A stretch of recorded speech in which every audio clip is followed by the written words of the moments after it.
어머님, 이 집 명예 저한테 돌려주세요. 예비 며느리 윤세라가 저한테 한 말입니다. 제 나이 이름은 강옥희입니다. 24세 남편을 잃고 어린 아들 하나 손 붙잡고 시장 좌판에서 시작했어요. 콩나물 한 봉지, 생선 한 마리 팔아 모은 돈으로 지금은 판교에 회사 하나 꾸리고 있습니다. 그 독한 세월 견뎌 겨우 아들 하나 잘 키웠지요. 그 아들이 40 넘어 겨우 짝을 데려왔습니다. 저는 결혼 선물로 분당 정자동에 10억짜리 새 아파트를 사줬어요. 그런데 그 집을 보고 온 예비 며느리가 그러더군요. 어머님, 강남이 낫지 않을까요? 인테리어가 너무 촌스러워요. 공사비 2억 3천만 원 지원해 주세요. 그리고 명의는 제 이름으로 해주세요. 저는 제 귀를 의심했습니다. 그리고 제 아들은요? 옆에서 며느리 편을 들었습니다. 엄마 화영이 아직 어려서 그래요. 그날 밤 저는 결심했어요. 그래, 이 결혼 내가 없는다. 다음 날 아침 저는 30년 지기 김 변호사에게 전화를 걸었습니다. 김 변호사, 나 전쟁 하나 준비하려네. 윤세라는 몰랐을 겁니다. 제가 그날부터 무슨 일을 시작했는지 평생 시장 바닥에서 다져진 이른 여장부의 심판, 지금부터 시작하겠습니다. 저는 평생을 시장 바닥에서 살아온 사람입니다. 제 이름 석자 강옥희 앞에는 늘 여장부 독종 같은 억센 수식어가 따라붙었지요. 남편은 일찍 갔습니다. 24 어린 나이에 저는 좌판에 내던져졌어요. 울고 있을 시간이 없었습니다. 어린 아들 준호의 손을 잡고 저는 독하게 마음먹었어요. 다시는 누구에게도 무시당하지 않겠다. 내 아들에게만큼은 이 가난을 물려주지 않겠다. 그 독한 마음 하나로 참 모진 세월을 버텨왔습니다. 콩나물 한 봉지, 생선 한 마리 팔아 모은 돈으로 작은 가게를 얻었고 그 가게가 공장이 되고 지금의 중소기업이 되기까지 단 하루도 발 뻗고 편히 잠든 날이 없었던 것 같아요. 회사는 판교에 있습니다. 직원 100명이 넘는 어엿한 회사예요. 그렇게 제 청춘을 다 바쳐 키운 아들 강준호. 그 아이는 제 인생의 유일한 자랑이자 가장 아픈 손가락입니다. 저를 닮아 우직하고 성실하기는 한데 저와는 달리 너무 순하고 물러서 탈이었죠. 세상 험한 꼴 다 보고 산 제 눈에는 나이 든 아들이 아직도 물가에 내놓은 어린아이 같았어요. 사업을 물려주려 해도 자기는 경영 소질이 없다며 연구실에 틀어박혀 자기 일에만 몰두하는 답답하고도 한결같은 아들입니다. 그런 아들이 40을 훌쩍 넘기도록 장가갈 생각을 안 하니 제 속은 새까맣게 타 들어갔지요. 주변에서는 아들 장가 보내고 이제 좀 편히 사셔야지 하는 말을 인사처럼 건넸지만 저에게는 그게 그리 어려운 일이었습니다. 그러던 어느 날 저녁이었어요.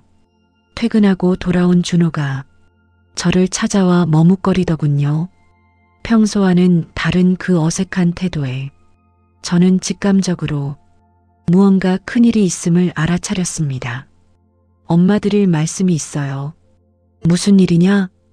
혹시 회사에 문제라도 생겼어? 준호는 손사래를 치며 얼굴을 붉혔습니다.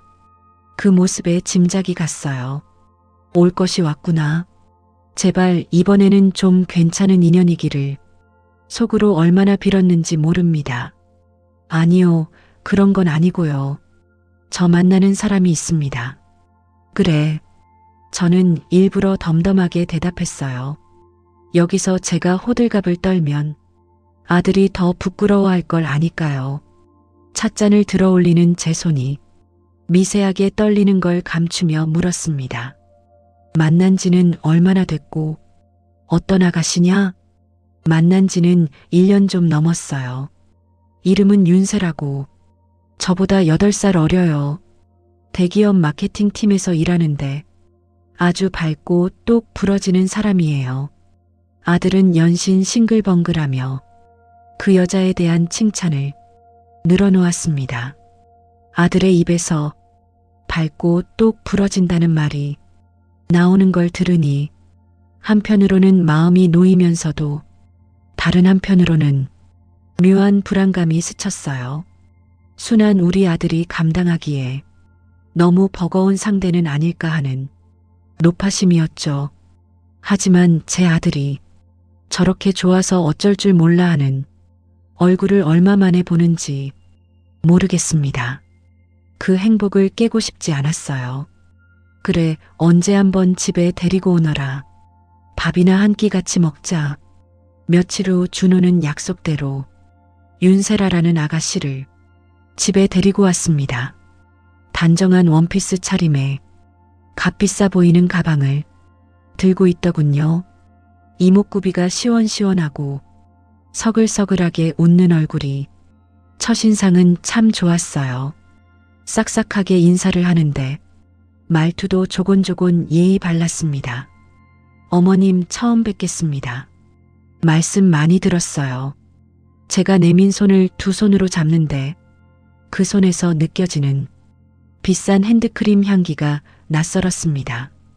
제가 평생 맡아온 기름 냄새와는 너무나 다른 세상의 향기였죠.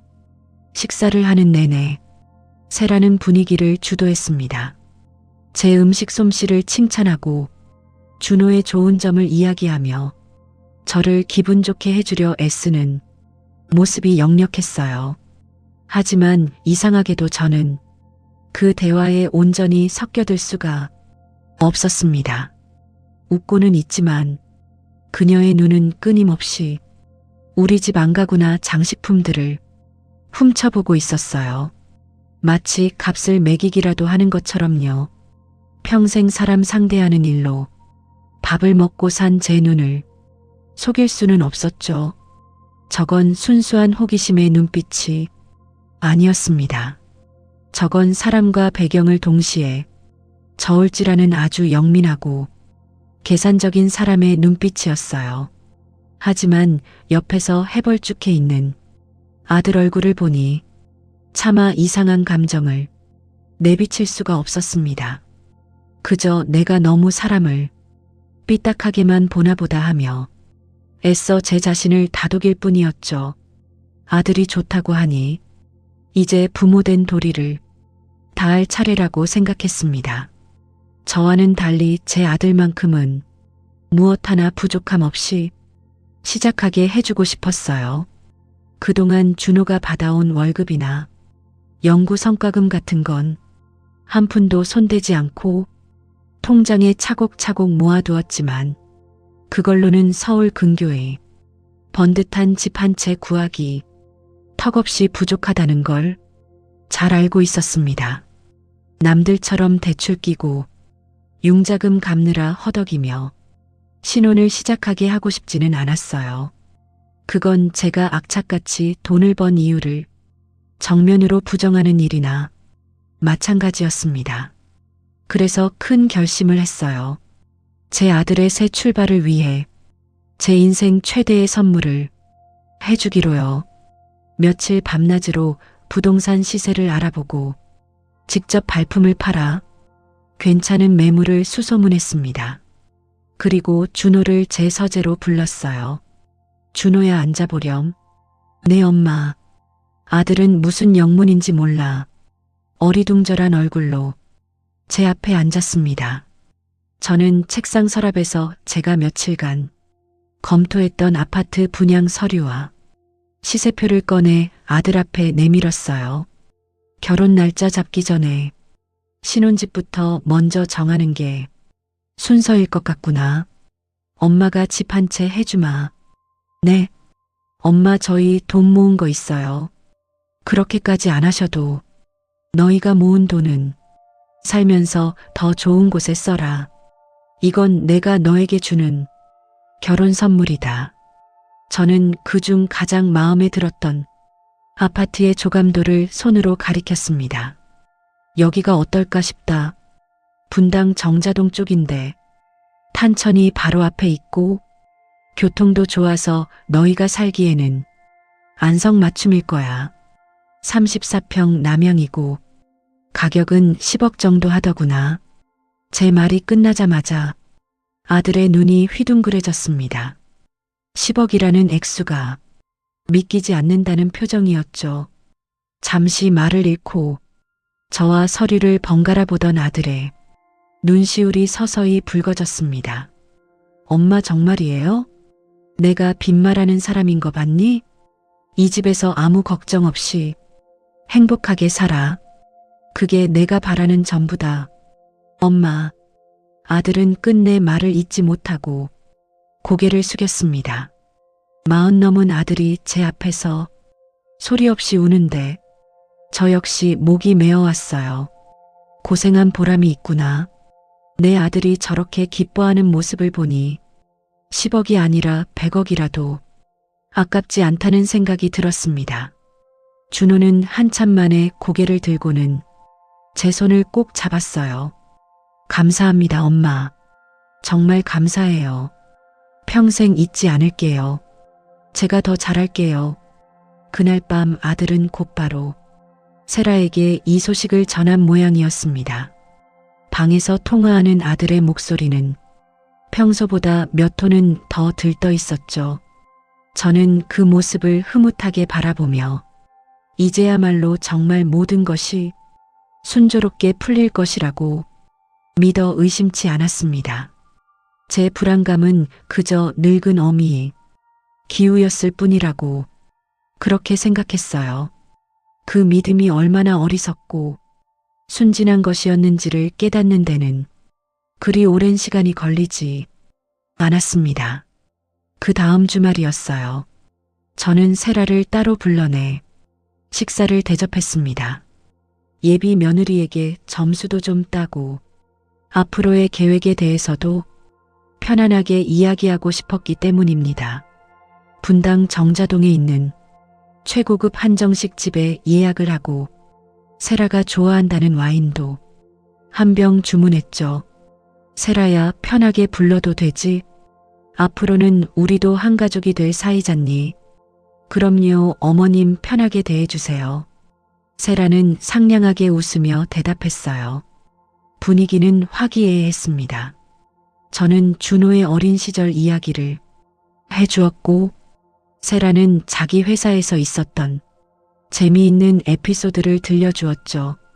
그러다 자연스럽게 신혼집 이야기로 화제가 옮겨갔습니다. 준호한테 이야기는 들었겠지? 정자동에 봐둔 집이 하나 있는데 조만간 같이 한번 가보자꾸나. 네, 들었어요, 어머님.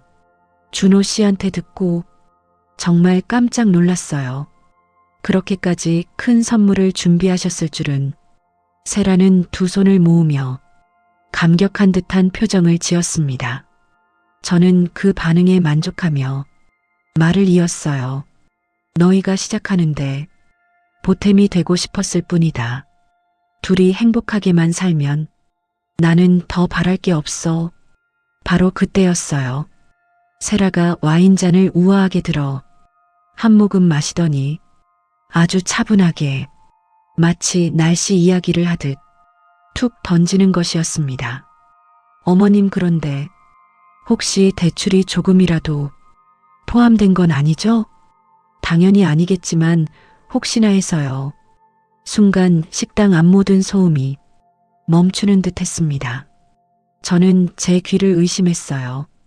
대출이라니 10억짜리 집을 선물로 준다는 사람에게 할 소리는 아니었죠. 저는 제 표정이 굳어지는 것을 느끼며 최대한 차분하게 대답했습니다. 그런 걱정은 하지 않아도 된다. 내 이름으로 다 치를 거니까. 와, 정말이요? 다행이다. 그리고 이건 그냥 궁금해서 여쭤보는 건데요. 혹시 공동 명의로 하면 세금 문제가 많이 복잡해지려나요? 요즘은 신혼 부부들이 절세 때문에 그렇게들 많이 한다고 들어서요. 웃고는 있었지만 그 눈에는 한치의 망설임도 없었습니다. 아직 상견례는커녕 결혼 날짜조차 잡지 않은 상태였어요. 그런데 벌써부터 명예 문제를 거론하다니 저는 그 순간 며칠 전 식탁에서 느꼈던 그 묘한 감정의 정체를 똑똑히 마주했습니다. 이 아가씨 보통 내기가 아니구나. 아주 영악하고 자기 몫을 챙기는데 조금의 주저함도 없는 사람이구나. 저는 애써 미소를 지으며 찻잔으로 손을 뻗었습니다. 글쎄다. 그런 복잡한 문제는 나중에 생각해도 늦지 않겠지. 우선은 집부터 마음에 들어야 할 테니 그 주제로 대화를 이어나가고 싶지 않았습니다. 세라도 제 단호한 어조를 알아차렸는지 아, 네 물론이죠 어머님. 어머님이 골라주셨는데 제가 마음에 안 들 리가 있겠어요. 라며 서둘러 말을 돌렸어요. 하지만 이미 엎질러진 물이었습니다. 그날 최고급 한정식에 그 어떤 음식도 제게는 모래알처럼 느껴졌습니다.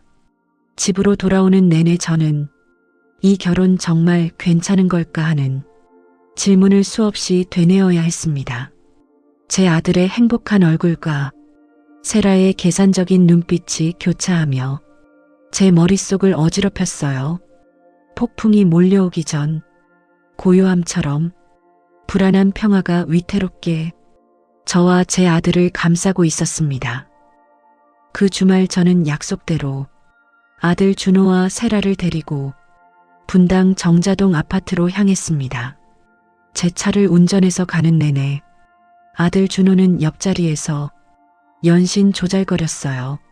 세라가 얼마나 기대하고 있는지 어젯밤에는 설레서 잠도 설쳤다느니 엄마의 통 큰 선물 덕분에 어깨가 으쓱한다느니 아이처럼 들떠 있었죠.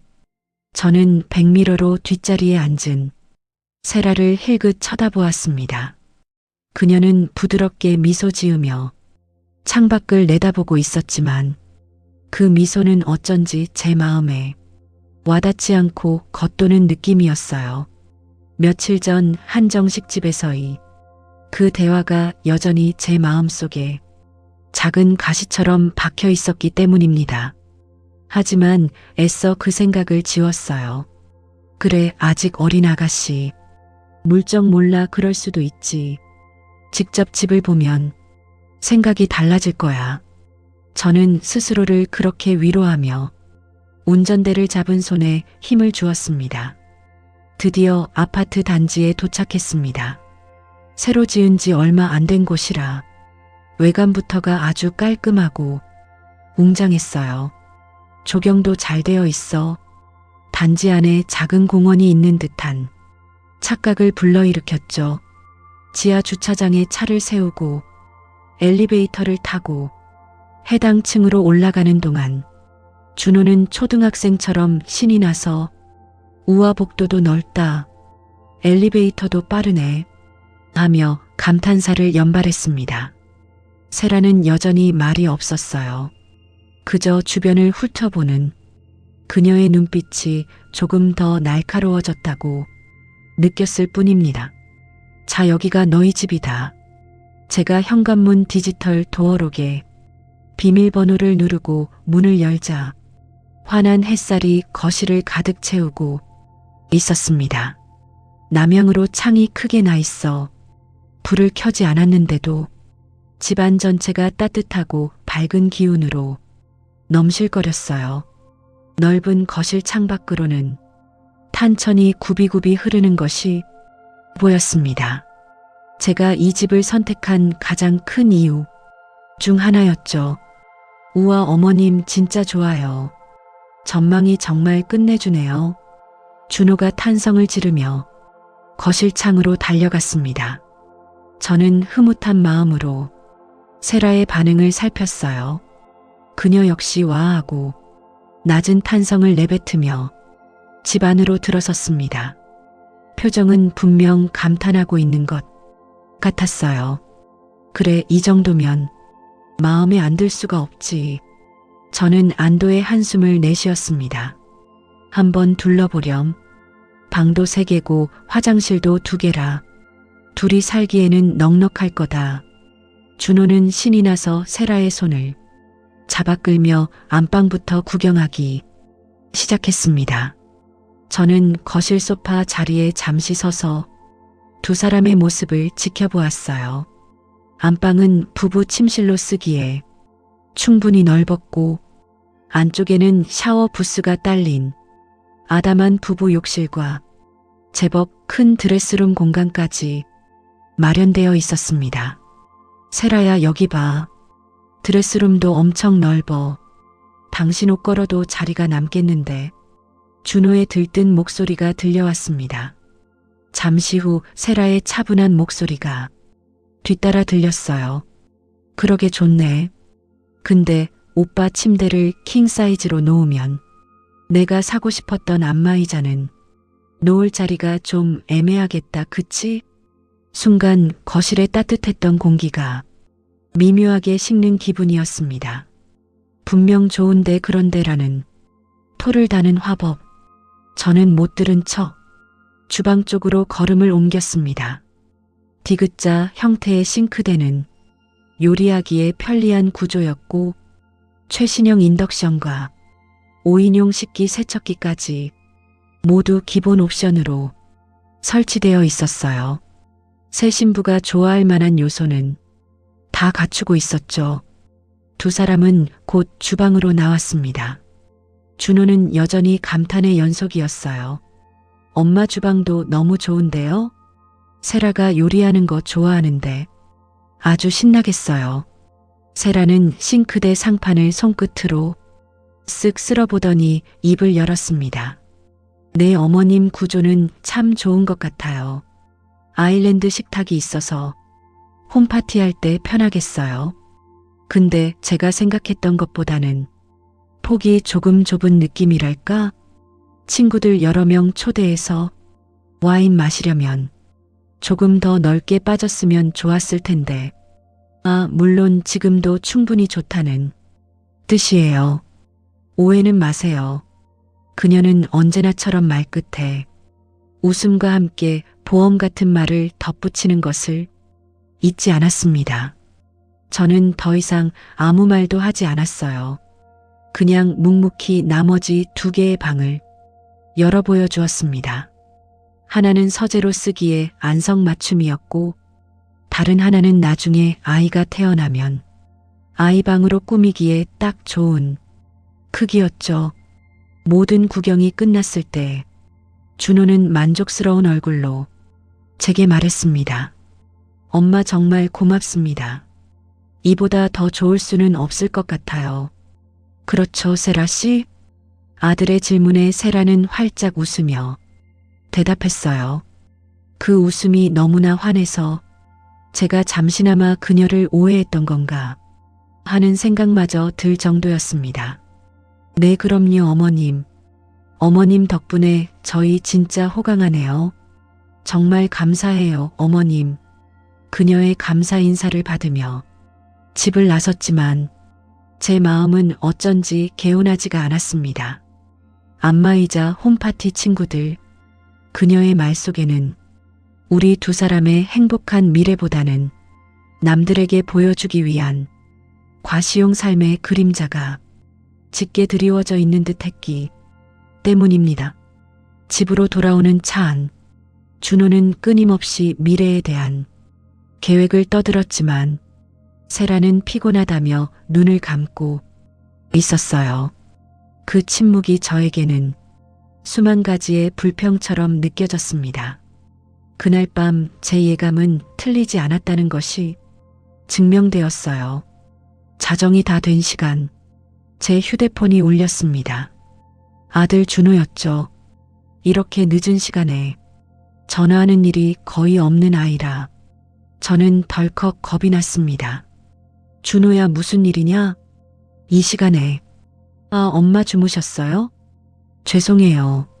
전화기 너머로 들려오는 아들의 목소리는 잔뜩 기어 들어가고 있었습니다. 낮에 그 들뜬 기분은 온데간데 없었어요. 저는 직감했습니다. 윤세라 그 아가씨와 분명히 무슨 일이 있었구나. 아니다, 무슨 일인데 그러니? 저기 엄마 다름이 아니라 오늘 본 집 말이에요. 그래, 그 집이 왜? 세라가 집은 정말 좋은데. 또 시작이었습니다. 좋은데. 저는 말없이 아들의 다음 말을 기다렸습니다. 자기 생활권이랑은 너무 안 맞는 것 같다고. 속상해요. 자기가 다니는 회사도 강남이고 친구들도 다 그쪽에 사는데 정자동은 너무 멀다는 거예요. 퇴근하고 친구들 만나기도 어렵고 주말에 다니던 필라테스나 문화센터 가기도 번거롭다고. 저는 기가 막혀서 말이 나오지 않았습니다. 10억짜리 집을 선물로 받은 사람의 입에서 나올 소리라고는 믿기지 않았어요. 필라테스 친구, 그런 하찮은 이유로 이 귀한 선물을 트집 잡는다는 말입니까? 그래서 하고 싶은 말이 뭐냐? 제 목소리는 저도 모르게 차갑게 가라앉았습니다. 아들은 제 기분을 눈치챘는지 더욱더 목소리를 낮췄어요. 그래서 말인데 엄마, 세라 말은 이왕 해주실 거면 조금 더 보태서라도 강남에 있는 게 어떻겠냐고. 강남? 네, 물론 강남에 이만한 새 아파트는 어림도 없다는 거 알아요. 그러니까 좀 작고 낡은 빌라나 오피스텔이라도 위치가 강남인 게 자기 미래를 위해서는 더 나을 것 같다고 하네요. 그게 나중에 투자 가치도 더 높을 거라면서. 저는 실소를 금할 수가 없었습니다. 투자 가치, 24세 시장에 내던져져 맨주먹으로 기업을 일군 저에게 이제 갓 30을 넘긴 아가씨가 투자 가치를 운운하고 있었어요. 그 말도 안 되는 논리는 필시 세라가 아들의 머릿속에 심어놓은 것이겠지요. 준호야, 내 엄마, 너는 어떻게 생각하니? 너도 그 말이 옳다고 생각해서 나한테 전화한 거냐?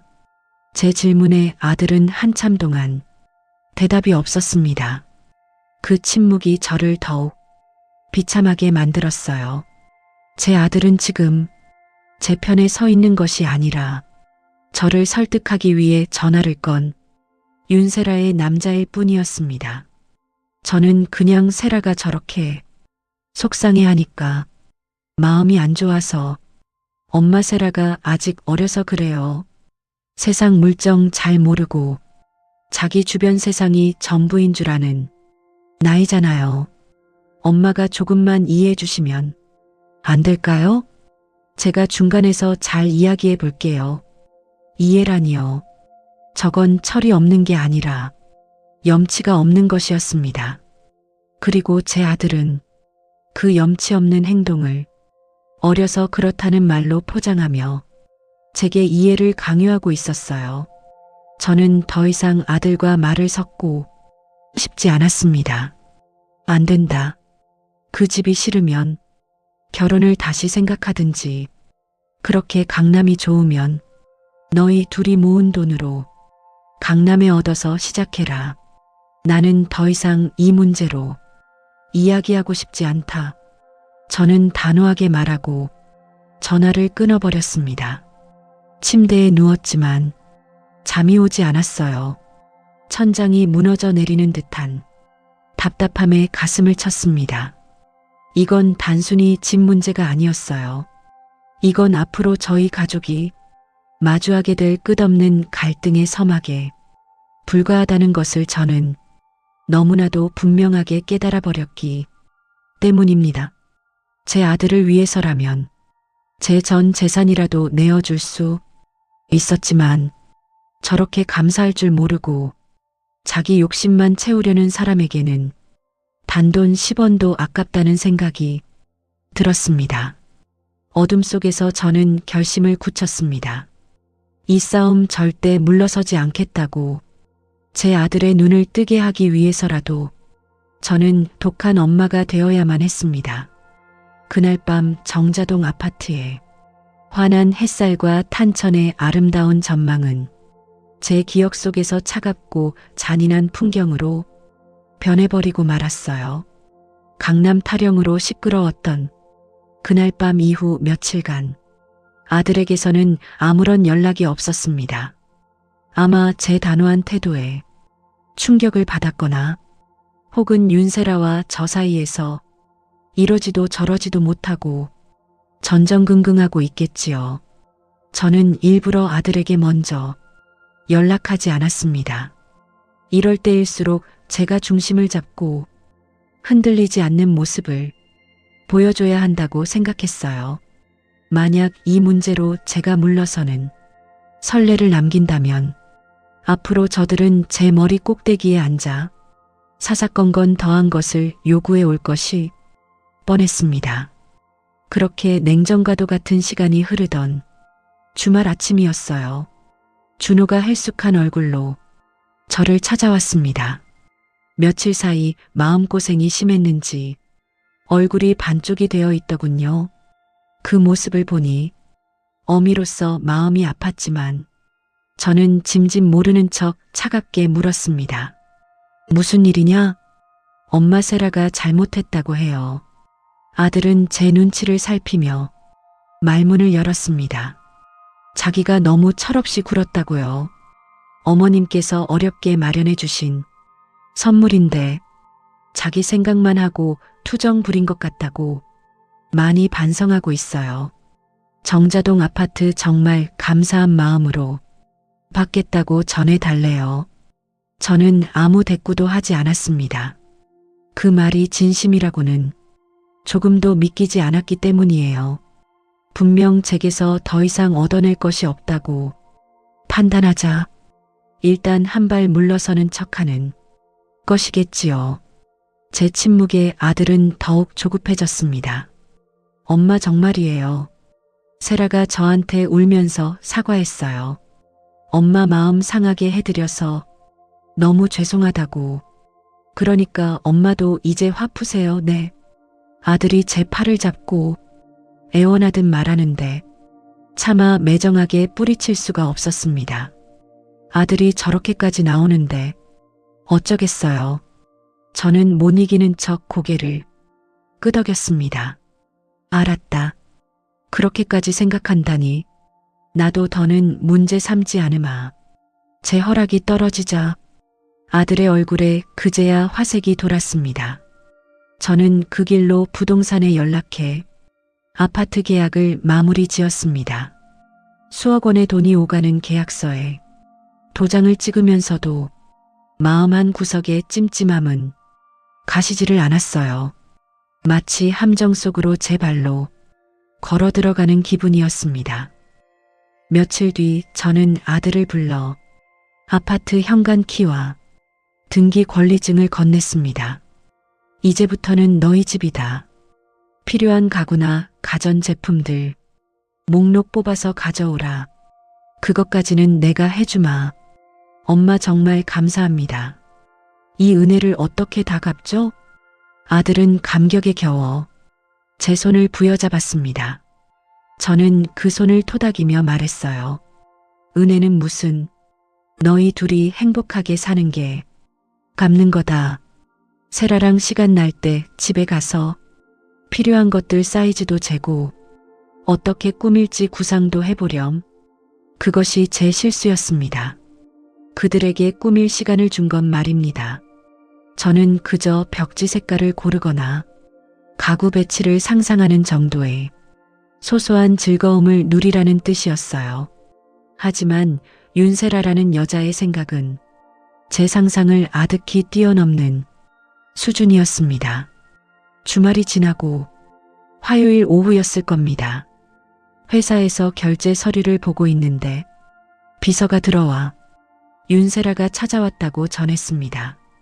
약속도 없이 불쑥 찾아온 것이 의아했지만 일단 들어오라고 했죠. 세라는 밝은 미소를 지으며 제 사무실로 들어섰습니다. 손에는 커다란 서류 봉투가 들려 있었어요. 어머님 바쁘신데 죄송해요. 드릴 말씀이 있어서요. 괜찮다 앉으렴.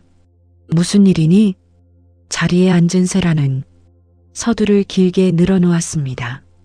주말 내내 준호 씨와 새집에 몇 번이나 다녀왔는지 볼수록 집이 마음에 든다느니 어머님의 안목에 감탄했다느니 입에 발린 소리를 한참이나 늘어놓았어요. 저는 묵묵히 그녀의 말을 들어주었습니다. 진짜 용건은 그 뒤에 나올 테니까요. 아니나 다를까 한참을 떠들던 그녀가 드디어 본론을 꺼냈습니다. 그런데 어머님, 집이 정말 완벽한데 딱 한 가지 아쉬운 게 있더라고요. 바로 인테리어예요. 인테리어? 네, 전체적으로 마감재나 자재들이 뭐랄까 조금 촌스러워요. 요즘 스타일하고는 너무 안 맞고요. 이대로는 저희가 혼수를 들여놔도 전혀 어울리지 않을 것 같아요. 솔직히 이대로는 하루도 살고 싶지 않은 마음이에요. 저는 제 귀를 의심했습니다. 지은 지 1년도 안 된 새 아파트의 인테리어가 촌스럽다니요. 더군다나 하루도 살고 싶지 않다는 말은 제 면전에 대고 할 소리는 아니었습니다. 제 표정이 굳어지는 것을 보았을 텐데도 세라는 아랑곳하지 않고 말을 이었습니다. 그래서 제가 주말 동안 좀 알아봤어요. 어머님이 주신 소중한 선물이잖아요. 그래서 이 집의 가치를 더 높이고 준호 씨 얼굴도 세워주려면 인테리어를 제대로 해야겠더라고요. 그녀는 들고 온 서류 봉투에서 여러 장의 사진과 종이 뭉치를 꺼내 제 책상 위에 펼쳐놓았습니다. 잡지에나 나올 법한 아주 화려하고 미니멀한 인테리어 사진들이었어요. 그리고 그 옆에는 빽빽하게 숫자가 적힌 견적서가 놓여 있었습니다. 이분 혹시 아세요?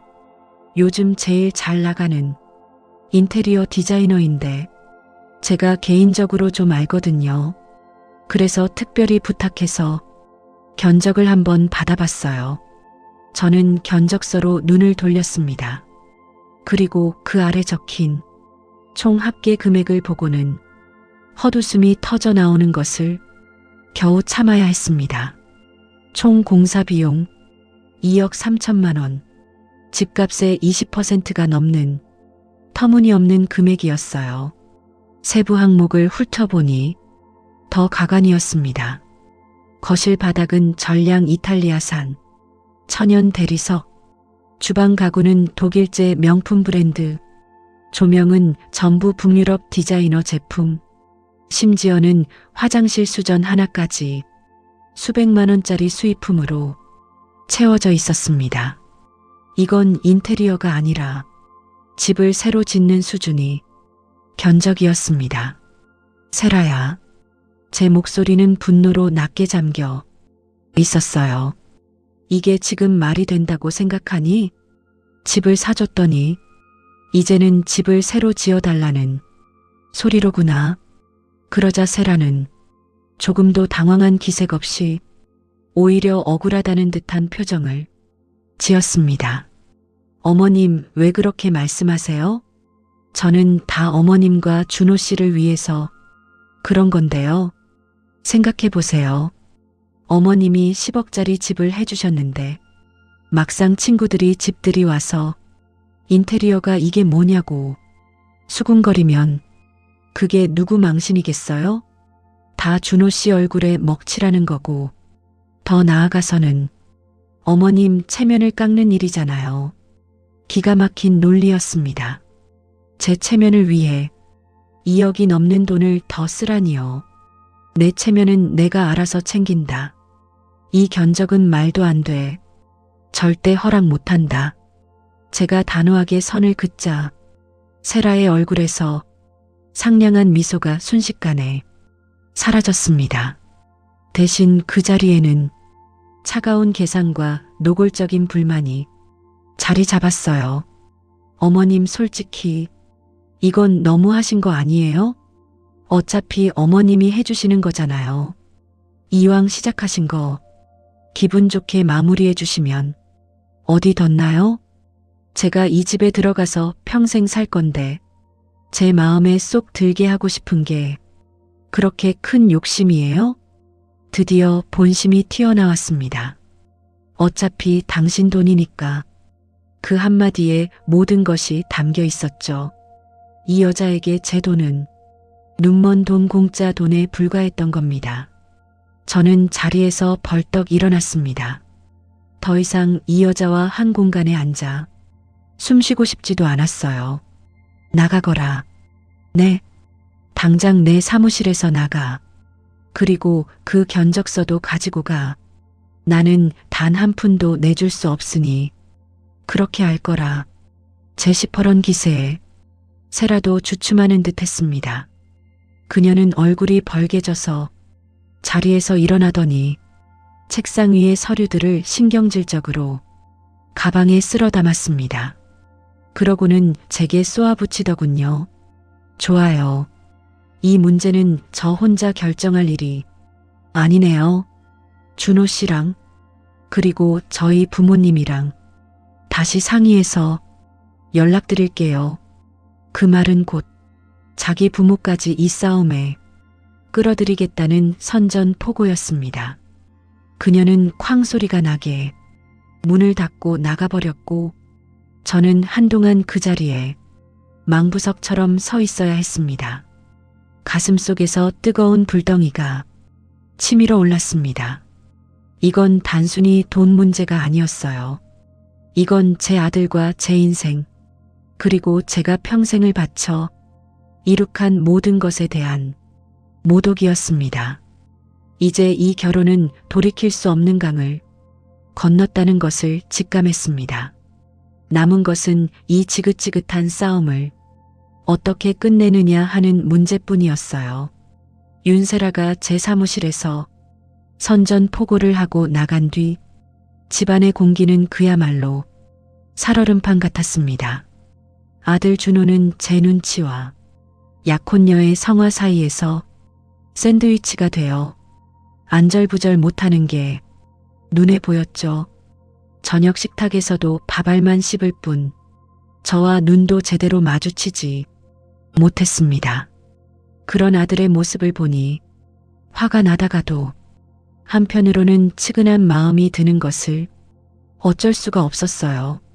저 순진한 것이 저 여우 같은 계집에게 단단히 홀려 있구나 싶어서요. 예상대로 며칠 지나지 않아 모르는 번호로 전화가 한 통 걸려왔습니다. 전화를 받자마자 아주 교양 있는 척 꾸민 목소리가 흘러나왔어요. 사부인 안녕하세요. 저세라 엄마입니다. 올 것이 왔구나. 저는 속으로 혀를 차며 최대한 감정을 숨기고 대답했습니다. 아, 예비 사부인이시군요.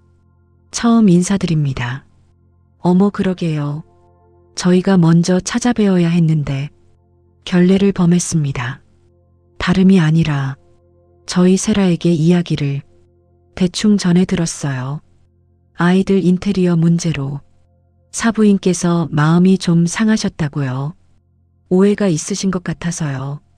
저희가 한번 찾아뵙고 정식으로 인사도 드리고 차분히 말씀 나누면 어떨까 합니다. 목소리는 더없이 부드러웠지만 그 내용은 내 딸 이야기만 듣지 말고 내 이야기도 한번 들어보시라는 압박이었습니다. 피할 수 없는 싸움이라면 정면으로 부딪히는 것이 제 방식입니다. 저는 흔쾌히 그러자고 대답했고 다음날 판교의 한 호텔 라운지에서 만나기로 약속을 잡았어요. 약속 장소에 나가보니 예비 사돈 내외가 먼저 와서 기다리고 있었습니다. 예비 사부인은 머리부터 발끝까지 값비싼 명품으로 치장하고 있었고 옆에 앉은 예비 사돈은 두툼한 손목에 번쩍이는 금장 시계를 차고 있더군요. 그들의 행색만 보아도 어떤 사람들인지 대충 짐작이 갔습니다. 아이고 사부인. 이렇게 직접 나와주시고 정말 감사합니다. 저희가 진작에 찾아뵙고 인사드렸어야 했는데 예비 사부인이 호들갑을 떨며 제 손을 잡았습니다. 저는 가벼운 목례로 인사를 대신하고 자리에 앉았어요. 본격적인 탐색전이 시작되었습니다. 예비 사돈 부부는 제 사업 규모를 넌지시 떠보기도 하고 제가 사는 동네의 시세를 묻는 등 교묘하게 제 재산을 가늠하려는 질문들을 던졌습니다. 저는 그들의 의도를 꿰뚫어 보고 있었기에 두루뭉술하게 대답하며 상황을 지켜봤어요. 한참을 그렇게 빙빙 돌려 말하던 예비 사부인이 드디어 본론으로 들어왔습니다. 사부인 다름이 아니라 우리 세라 집 문제 말이에요.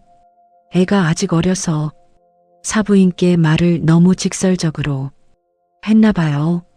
사부인께서 오해하실 만도 해요. 호호. 웃음소리가 귀에 거슬렸습니다. 하지만 사부인 그게 다 사부인 좋으시라고 그런 거 아니겠어요?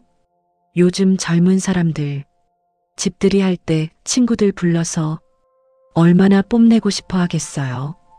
그때 집 인테리어가 후줄근하면 어머 시댁에서 10억짜리 집 해줬다더니 속은 엉망이네 하고 뒤에서 수군거릴 게 뻔해요. 그게 다 준호 씨 체면 깎는 일이고 나아가서는 사부인 명성에 흠집 내는 일 아니겠어요? 우리 세라가 생각이 깊어서 거기까지 내다보고 그런 거예요. 딸과 어쩜 그리 토시하나 다르지 않은 논리를 펼치는지 모전여전이라는 말이 실감이 났습니다.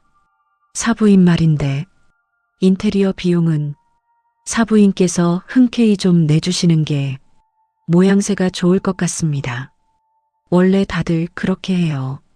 남자가 집 해오면 여자가 그에 걸맞게 혼수 채워넣고 집 꾸미는 건 시댁에서 지원해 주는 게 요즘 트렌드랍니다. 저는 찻잔을 내려놓고 그 여자의 얼굴을 똑바로 쳐다봤습니다. 요즘 트렌드는 잘 모르겠습니다만 제 상식으로는 이해가 잘 안 가는군요. 제 아들 체면은 제가 알아서 챙길 테니 그 걱정은 안 하셔도 좋습니다. 인테리어는 기존 상태로도 충분히 훌륭하니 더 이상의 지원은 어렵겠습니다. 제 단호한 거절에 예비 사부인의 얼굴에서 가식적인 미소가 옅어졌습니다. 옆에 있던 예비 사돈이 헛기침을 하며 대화에 끼어들었죠. 허허 사부인. 너무 그렇게 딱 잘라 말씀하시니 저희가 좀 서운합니다. 저희도 귀한 딸 자식 남의 집에 보내는 입장. 이왕 시작하는 거 부족함 없이 시작하게 해주고 싶은 게 부모 마음이지요. 그가 부모 마음을 운운하는 순간 저는 이 대화가 인테리어에서 끝나지 않을 것임을 직감했습니다. 아니나 다를까 예비 사부인이 능숙하게 화제를 돌렸어요. 그래요 사부인.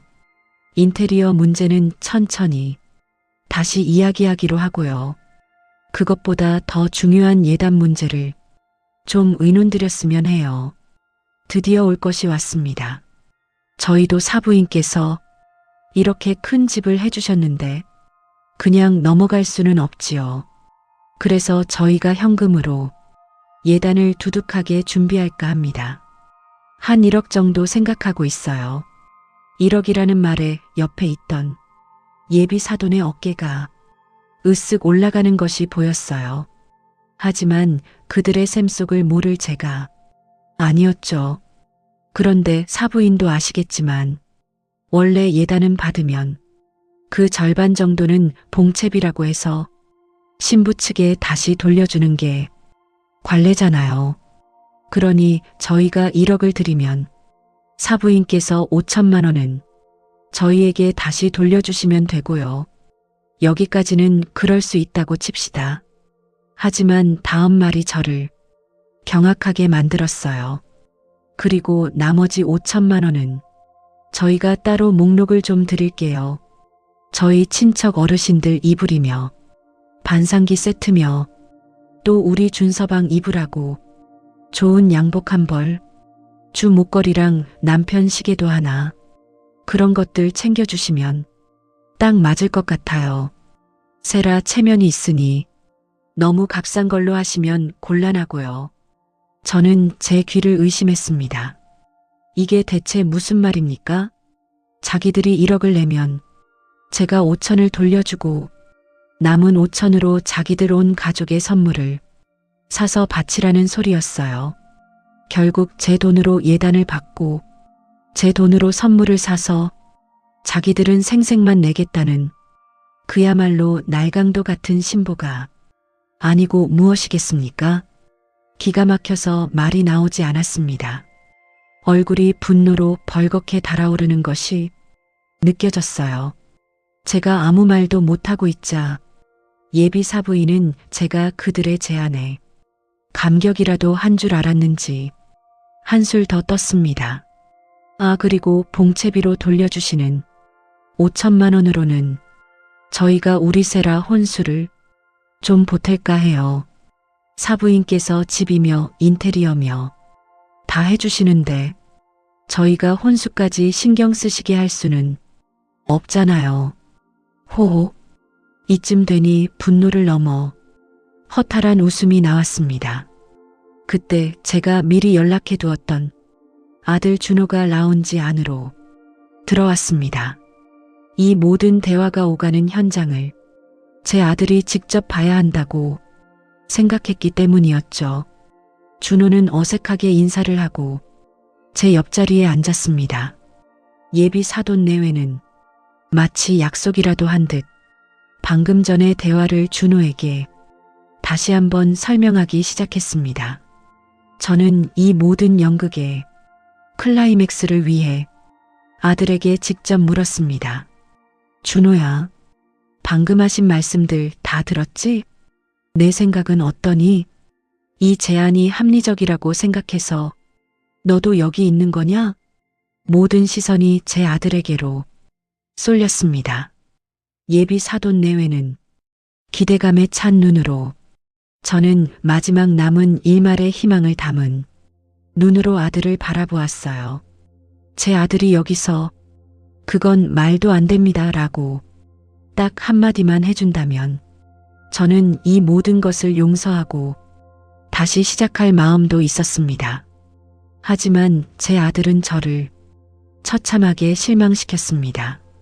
준호는 제 얼굴과 예비 사돈의 얼굴을 번갈아 쳐다보며 한참을 우물쭈물 하더군요.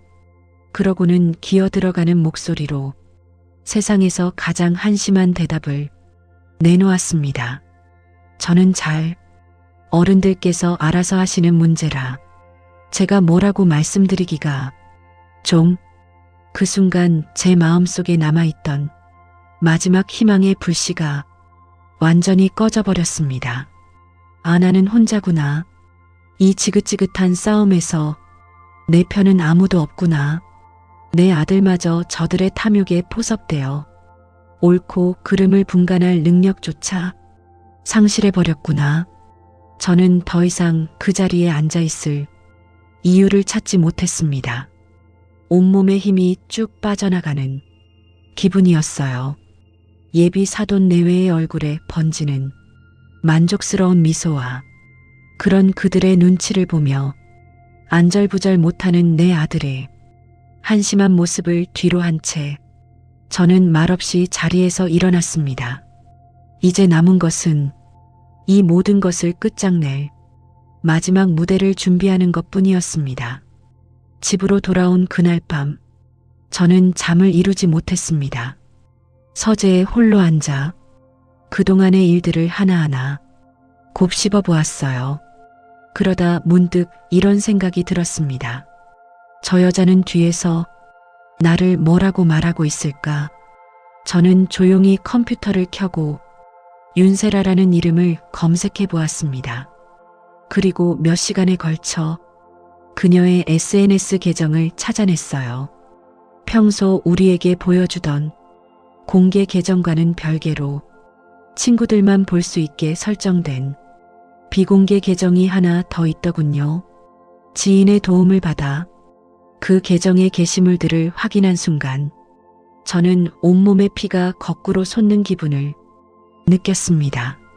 가장 최근에 올라온 게시물은 고급스러운 레스토랑에서 와인잔을 들고 있는 본인의 사진이었고 그 아래에는 이렇게 적혀 있었습니다. 사랑은 눈물의 씨앗이라지만 어떤 사랑은 그냥 거대한 벽일 뿐 소통하려는 노력이 메아리 없는 외침이 될 때 답답고구마 100개, 꼰대 10월드 입성, 소통 불가, 돈이 전부는 아닌데 결혼 힘들다. 저는 손을 부들부들 떨며 화면을 노려보았습니다. 소통 불가. 제가 제 아들을 위해 10억짜리 집을 해주고 그들의 끝없는 탐욕을 참아내고 있는 동안 저 계집애는 뒤에서 저를 이렇게 조롱하고 있었던 겁니다. 돈이 전부는 아닌데 라는 해시태그는 위선의 극치였어요. 돈 때문에 이 모든 사단을 일으킨 장본인이 할 소리는 아니었죠. 스크롤을 내려보니 이런 글들이 한둘이 아니었습니다. 시어머니 될 사람 손이 왜 이렇게 거칠까? 평생 시장에서 생선이라도 팔았나 봄. 집은 해준다는데 왠지 대가가 만만치 않을 듯. 남자는 순한 게 최고. 어차피 내가 조련하면 됨. 그 밑에는 그녀의 친구들이 낄낄대며 단 댓글들이 줄줄이 이어져 있었습니다. 저는 당장 아들을 불러 이 화면을 눈앞에 내던지고 싶었지만 가까스로 이성을 붙잡았습니다. 지금 감정적으로 폭발하는 것은 저 계집애의 의도에 말려드는 것일 뿐입니다. 저는 조용히 그 게시물들을 전부 캡처해서 제 컴퓨터에 저장했습니다. 이것은 이제 저의 무기가 될 것이었습니다. 다음 날 저는 아들 준호를 불러 상견례 날짜를 잡으라고 지시했습니다. 아들은 뜻밖의 지시에 어리둥절해 하면서도 제가 마음을 돌린 것이라고 착각하는 눈치였어요. 얼굴에 화색이 도는 것이 보였습니다. 엄마 정말 감사합니다. 제가 세라랑 상의해서 바로 날짜 잡을게요. 저는 아들의 그 순진한 얼굴을 가만히 바라보았습니다. 불쌍한 것, 너도 오늘 이후로 꽤나 아프겠구나. 하지만 이 성장통 없이는 너는 평생 저 여자의 노예로 살아야 한다. 어미로서 이보다 더 큰 자비는 없다. 저는 그날 즉시 제 오랜 친구이자 고문 변호사인 김 변호사에게 연락했습니다. 김 변호사, 나 강옥희입니다. 네, 회장님, 무슨 일이십니까? 내 아들 결혼 문제로 좀 도와줄 일이 있어서 그럽니다. 저는 그에게 그동안 있었던 일들을 간략하게 설명하고 제가 준비 중인 계획도 털어놓았습니다. 김 변호사는 제 말을 묵묵히 듣고 있더군요. 회장님 정말 대단하십니다. 그런 상황에서 감정적으로 대응하지 않으신 것 자체가 놀랍습니다. 내가 평생 시장 바닥에서 사람 상대하며 살아온 사람 아닙니까? 이 정도 참는 건 일도 아니지요. 상견례 당일에 근처 카페에서 대기해 주십시오. 혹시 모를 불상사에 대비하기 위함입니다. 알겠습니다, 회장님. 필요한 서류들 준비해 두겠습니다. 모든 준비는 조용하고 은밀하게 이루어졌습니다. 상견례 당일 저는 평소에 잘 입지 않던 단아한 회색빛 한복을 꺼내 입었습니다. 화려하지는 않지만 그 어떤 옷보다 위엄 있고 단단해 보이는 옷이었어요. 제 마음가짐을 대변해 주는 듯 했습니다. 약속 장소로 향하는 차 안에서 아들은 거울을 보며 연신 넥타이를 고쳐 맸습니다. 엄마, 저 괜찮아 보여요? 너무 긴장되네요. 정신 똑바로 차려라. 오늘 그 자리에서 내가 어떤 태도를 보이느냐에 따라 너의 남은 인생이 결정될 수도 있다. 제 의미심장한 말에 아들은 그저 어색하게 웃을 뿐이었습니다. 약속된 방으로 들어서자 윤세라의 가족들이 먼저 와서 기다리고 있었습니다. 예비 사돈 내외와 윤세라, 세 사람 모두 잔뜩 멋을 부리고 앉아 있더군요. 특히 예비 사부인은 지난번보다 더욱 화려한 보석들로 온몸을 치장하고 있었습니다. 마치 전리품을 받으러 온 개선장군 같은 모습이었죠. 아이고 사부인 어서 오십시오. 한복이 아주 곱습니다. 예비 사돈이 과장된 몸짓으로 저를 맞았습니다. 저는 가벼운 목례로 답하고 자리에 앉았어요. 어색한 침묵 속에서 양가의 소개가 오고 갔습니다. 그들은 자기 딸이 얼마나 똑똑하고 야무진지, 자기 집안이 얼마나 명망 있는지를 은연중에 과시하려 했습니다. 저는 그저 묵묵히 들으며 그들의 허영과 가식을 하나하나 눈에 담아두었어요. 음식이 한 코스 한 코스 들어오기 시작했습니다. 최고급 식자재로 만든 정갈한 음식들이었지만 그 누구도 음식 맛을 제대로 느끼지는 못하는 듯 했어요. 분위기는 겉으로는 화기애애했지만 그 수면 아래에서는 보이지 않는 팽팽한 기싸움이 벌어지고 있었습니다. 와인이 몇 잔 돌고 분위기가 무르익자 슬슬 그들의 본색이 드러나기 시작했습니다. 사부인 결혼식장은 어디로 생각하고 계십니까? 저희 세라는 신라 호텔이나 롯데 호텔을 마음에 들어 하는 것 같던데 사부인 생각은 어떠신지요? 예비 사부인이 운을 띄웠습니다. 제가 대답하기도 전에 아들 준호가 맞장구를 쳤습니다. 아, 네, 저도 그 두 군데가 좋다고 생각합니다. 일생에 한 번뿐인 결혼식이니까요. 저는 속으로 끓어오르는 분노를 억누르며 찻잔만 만지작거렸습니다.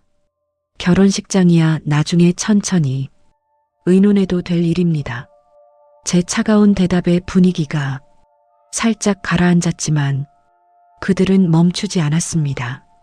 이번에는 예비 사돈이 나섰죠. 허허, 맞습니다. 식장이야 돈만 주면 어디든 못 잡겠습니까? 그것보다 신혼여행지가 더 중요하지요. 요즘 젊은이들은 기본이 몰디브나 유럽으로 2주 이상은 다녀온다면서요? 우리 준서방이 워낙 바빠서 시간이 될지 모르겠습니다. 그 말은 곧 신혼여행 비용 역시 제가 넉넉하게 지원해줘야 한다는 뜻이었습니다. 세라는 옆에서 수줍은 척 미소 지으며 저는 준호 씨와 함께라면 어디든 좋아요. 하지만 이왕이면 좋은 곳에 가서 좋은 추억 많이 만들고 싶긴 해요. 라며 거들었습니다. 그들의 대화 주제는 시종일관 돈을 떠나지 않았습니다. 제가 세라에게 어떤 다이아몬드 세트를 해줄 것인지, 어떤 명품 가방을 예물로 줄 것인지에 대해 서슴없이 떠들어댔어요. 마치 시장에서 물건값을 흥정하는 상인들 같았습니다. 그리고 제 아들은 그 모든 대화에 이의를 제기하기는커녕 네, 그럼요. 세라가 좋아한다면요. 라며 앵무새처럼 동조하고 있었죠. 저는 그들의 탐욕스러운 대화를 녹음기처럼 제 머릿속에 저장하며 마지막 결정타가 터져 나오기만을 기다렸습니다. 제 오랜 경험상 인간의 탐욕은 절대로 한 지점에서 멈추지 않기 때문입니다. 그들은 반드시 선을 넘는 요구를 해올 것이고 저는 바로 그 순간을 포착해야 했습니다. 마침내 식사의 마지막 코스인 디저트가 나올 때쯤이었습니다. 그동안 저의 침묵을 긍정의 의미로 해석한 예비 사돈이 드디어 숨겨왔던 발톱을 완전히 드러냈습니다. 그는 헛기침을 한번 크게 하더니 아주 인심 좋은 사람인 척 웃으며 제게 말했습니다. 사부인 드릴 말씀이 있습니다. 오늘 이렇게 양가가 다 모인 자리에서 가장 중요한 문제를 매듭 짓고 가는 것이 좋을 것 같습니다. 말씀하시지요. 다름이 아니라 사부인께서 우리 아이들에게 선물해 주신 그 정자동의 아파트 말입니다. 정말 감사하게 생각하고 있습니다. 그런데 말입니다. 그는 잠시 말을 끊고 제 눈치를 살폈습니다. 제가 아무런 반응을 보이지 않자 그는 용기를 얻은 듯 말을 이었습니다. 요즘은 젊은 사람들, 재테크 차원에서도 그렇고 또 혹시 모를 복잡한 세금 문제도 미리 방지할 겸해서 말입니다. 그 집 명의를 우리 세라 단독 명의로 해주시는 것이 어떻겠습니까? 올 것이 왔습니다. 제 심장이 차갑게 가라앉는 것이 느껴졌어요. 그래야 우리 딸도 자기 재산을 기반으로 더 안정감을 느끼고 우리 준서방 내조에만 전념할 수 있지 않겠습니까? 사부인께서도 그 편이 더 마음 편하시지 않겠어요? 허허. 그의 너털 웃음이 텅 빈 방 안을 얄궂게 울렸습니다. 그 순간 방 안의 모든 소음이 사라지고 완벽한 정적이 흘렀습니다. 예비 사돈 내외와 세라는 기대감에 찬 눈으로, 제 아들 준호는 제발 엄마 그냥 알겠다고만 해주세요 하는 애원의 눈빛으로 저를 쳐다보고 있었습니다. 그들의 시선이 창처럼 날아와 제 가슴에 박혔습니다. 저는 대답하지 않았습니다. 대신 천천히, 아주 천천히 손에 들고 있던 찻잔을 테이블 위에 내려놓았습니다. 발그락하는 작은 소리가 그 어떤 천둥 소리보다 더 크게 방 안에 울려 퍼지는 듯 했습니다. 그러고는 조용히 냅킨을 들어 입을 닦았습니다. 폭풍 전 가장 고요한 순간이었습니다. 이제 곧 이 지긋지긋한 연극에 막을 내릴 시간이었습니다. 저는 그 모든 시선을 하나하나 마주한 뒤 제 앞에 앉은 예비 사돈을 똑바로 쳐다보며 입을 열었습니다. 제 목소리는 놀라울 정도로 차분하고 낮았지만 그 어떤 소리보다도 단단하게 방 안을 갈랐습니다. 그러실 필요 없겠습니다. 짧은 대답에 예비 사돈의 얼굴에 떠있던 인자한 미소에 금이 가기 시작했습니다. 그는 당황한 기색을 감추지 못하고 되물었어요. 예, 사부인 그게 무슨, 그 집 명의는 세라 단독 명의로도 제 아들 강준호의 명의로도 할 일 없을 겁니다. 저는 잠시 말을 끊고 방 안의 모든 사람들을 천천히 둘러보았습니다. 그리고 말을 이었죠. 그 집은 그냥 제가 들어가 살 생각입니다. 제 말에 모두가 경악했습니다. 아들 준호는 엄마하고 외쳤고 세라와 그 부모의 얼굴은 하얗게 질려갔습니다. 저는 아들의 외침을 가볍게 무시하고 예비 사돈을 향해 몸을 돌렸습니다. 이제 판결의 시간이었습니다. 사돈어른 방금 재테크와 세금 문제를 말씀하셨지요. 제가 평생을 사업하며 세무조사만 수십 번을 받은 사람입니다. 사돈께서 제안하신 방법은 절세가 아니라 수억 원의 증여세를 포탈하려는 명백한 탈세 시도일 뿐입니다. 더 나아가 혼인 신고 직후 이혼이라도 할 경우 제 아들을 길거리에 나앉게 만들 수도 있는 아주 위험한 발상이지요. 제 아들의 인생을 담보로 재테크를 가르치려 들지 마시지요. 제가 조목조목 짚어내는 말에 예비 사돈의 얼굴이 불그락 푸르락 달아올랐습니다. 저는 시선을 세라에게로 옮겼습니다. 그녀는 저와 눈이 마주치자 기도 모르게 움찔하며 시선을 피하더군요.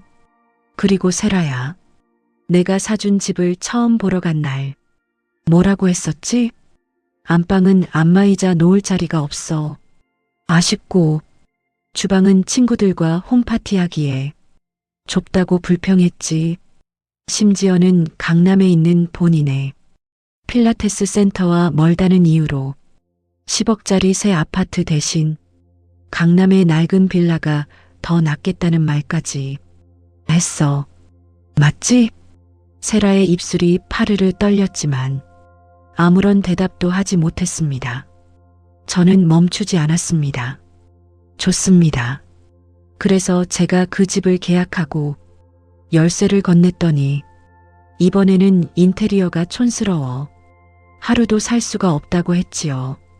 저는 핸드백에서 깔끔하게 출력해온 서류 한 장을 테이블 위로 툭 던졌습니다. 바로 그 2억 3천만 원짜리 견적서의 사본이었습니다. 이것이 세라가 저에게 어머님 체면을 위해서라며 드임인 인테리어 견적서입니다. 이탈리아산 대리석과 독일제 주방 가구로 도배된 2억 3천만 원짜리 공사를 요구하며 저에게 어차피 어머님 돈으로 하시는 거잖아요 라고 말했습니다. 제 말이 틀립니까? 견적서를 본 예비 사돈 내외의 얼굴이 새하얗게 질렸습니다. 아마 딸이 저지른 짓의 규모를 그제야 정확히 파악했겠지요. 저는 마지막으로 예비 사부인을 바라보았습니다. 그리고 사부인, 오늘 이 자리에서 하신 예단 말씀 아주 인상 깊게 들었습니다. 1억을 주시면 5천은 봉채비로 돌려받고 나머지 5천으로 사부인 내외와 온 친척들의 선물을 사서 바치라는 그 놀라운 계산법 말입니다. 제가 평생 장사를 했지만 그런 창조적인 거래 방식은 처음 들어봅니다. 제 말 한마디 한마디가 비수처럼 날아가 그들의 심장에 박혔습니다. 그들은 아무런 반박도 하지 못한 채 그저 서로의 얼굴만 쳐다볼 뿐이었어요. 마지막으로 하나 더. 저는 핸드폰을 꺼내 잠금 화면을 풀었습니다. 그리고 SNS 캡처 화면을 테이블 중앙에 보이도록 내려놓았죠. 이것은 세라가 SNS에 올린 글입니다. 소통 불가의 답답한 시월드하며 저를 조롱하고 있군요. 시어머니 될 사람 손이 왜 이렇게 거칠까? 평생 시장에서 생선이라도 팔았나 봄. 제가 이 모든 것을 참고 인내하는 동안 뒤에서는 이렇게 제 등 뒤에 칼을 꽂고 있었습니다. 그 순간 모든 것이 끝났다는 것을 모두가 알았습니다.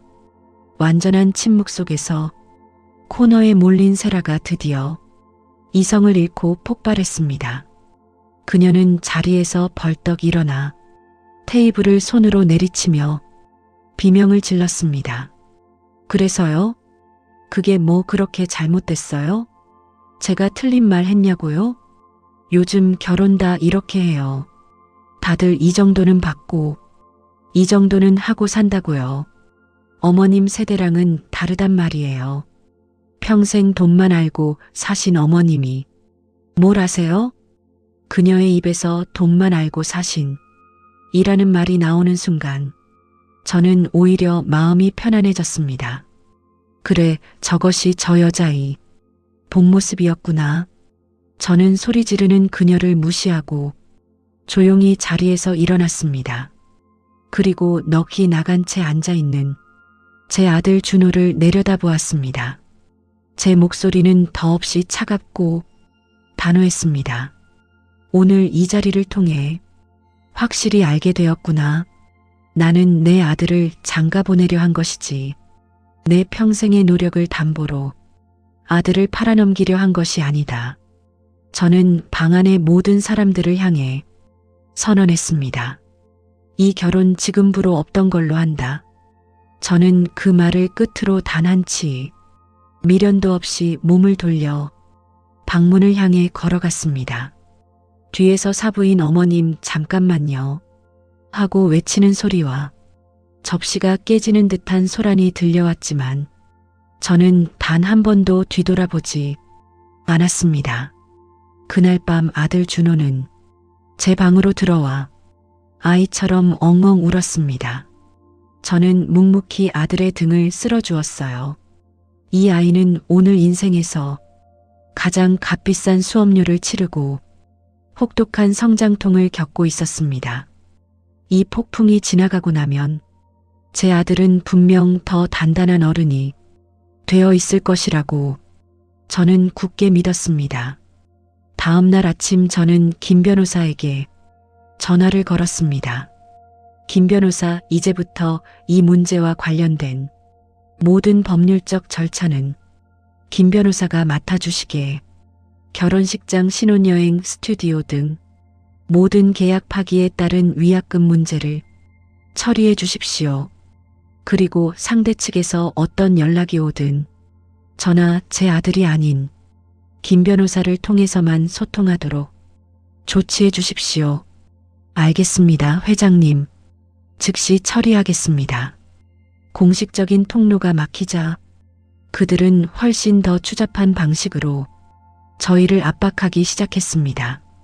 어느 날 오후 회사에서 회의를 하고 있는데 비서에게서 긴급 인터폰이 걸려왔습니다. 회장님, 큰일 났습니다.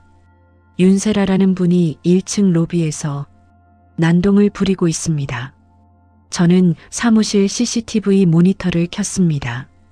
화면에는 로비 바닥에 주저앉아 머리를 풀어헤친 채 서럽게 울고 있는 세라의 모습이 고스란히 잡혀 있었어요. 내 인생 물어내. 이 악독한 할망구야. 돈만 많으면 다야. 저를 돈만 많은 악독한 시어머니로, 자신은 사랑을 짓밟힌 비련의 여주인공으로 만들어 여론전을 펼치려는 속셈이었죠. 저는 즉시 보안실장에게 전화를 걸었습니다. 당장 경찰에 신고해 업무방해 및 명예훼손 현행범으로 로비의 모든 CCTV 영상을 즉시 확보해서 경찰에 증거자료로 제출하도록. 몇 분 뒤 경찰 2명이 로비에 도착했고 세라는 업무방해 혐의로 연행되었습니다. 그 며칠 뒤 상대 측 변호사로부터 내용 증명이 하나 날아왔습니다. 혼인 파탄의 책임이 전적으로 제게 있으니 정신적 피해 보상, 명예훼손에 대한 위자료, 그리고 결혼 준비 과정에서 발생한 모든 비용을 포함해 총 5억 원을 배상하라는 내용이었습니다. 저는 헛웃음을 터뜨렸습니다. 5억이라니. 마지막까지 그들의 탐욕은 하늘을 찌르는군요. 김 변호사는 제가 요청한 것 이상의 완벽한 답변서를 준비해 왔습니다. 2억 3천만 원 인테리어 견적서, SNS 비방글 캡처, 회사 로비에서의 업무 방해 및 명예훼손 행위에 대한 경찰 출동 기록 및 CCTV 영상 자료, 그리고 만약 앞으로 단 한 번이라도 직접적인 연락이나 허위 사실 유포가 발생할 경우 명예훼손, 업무 방해, 공갈, 미수 등 가능한 모든 법적 조치를 동원하겠다는 엄중한 통보였습니다. 답변서를 발송한 그 후 마법 같은 일이 일어났습니다. 지긋지긋하게 이어지던 모든 소음이 마치 존재하지 않았던 것처럼 완벽하게 멈췄습니다. 어떤 연락도, 어떤 소문도, 어떤 협박도 더 이상 들려오지 않았어요. 그렇게 계절이 2번 바뀌었습니다. 앙상했던 나뭇가지에 연두빛 새순이 돋아나고 세상이 온통 꽃으로 물드는 완연한 봄이 찾아왔죠. 저는 그 시끄러웠던 정자동의 아파트를 처분하지 않았습니다. 대신 제 개인적인 공간으로 사용하기로 했어요. 윤세라가 그토록 촌스럽다고 비웃었던 그 인테리어 그대로 저는 그곳을 저만의 방식으로 채워나갔습니다.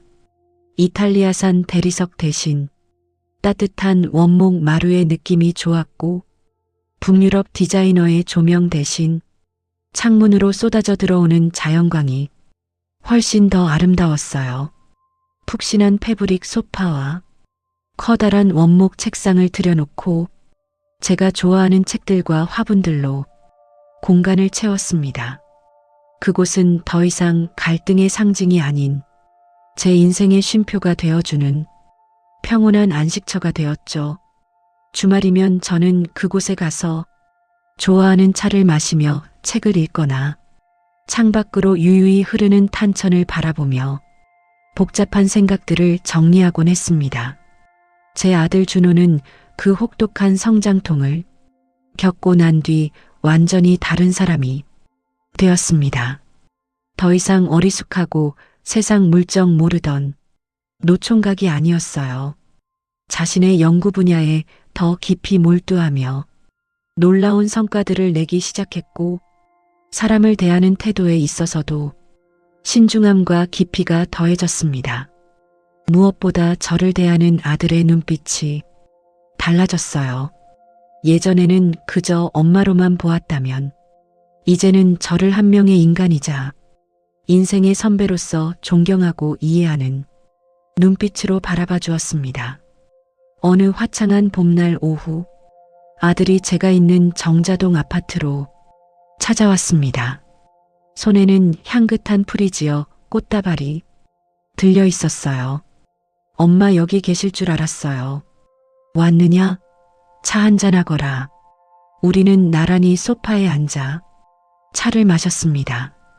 아들은 한참 동안 창밖을 바라보더니 조심스럽게 입을 열었어요. 얼마 전에 대학 동기한테서 소식 하나를 들었어요.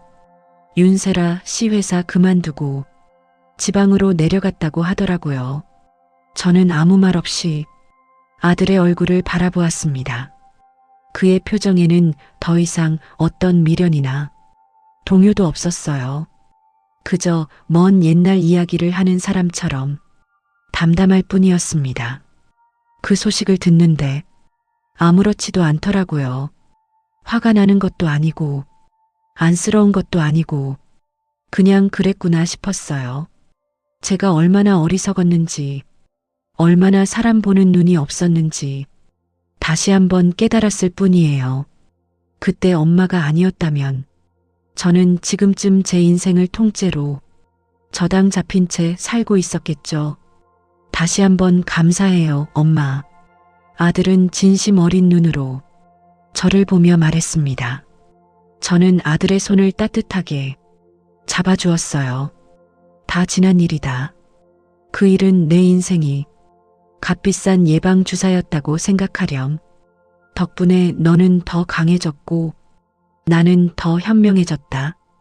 그러니 그걸로 된 거야. 아들이 돌아간 뒤 저는 홀로 창가에 섰습니다.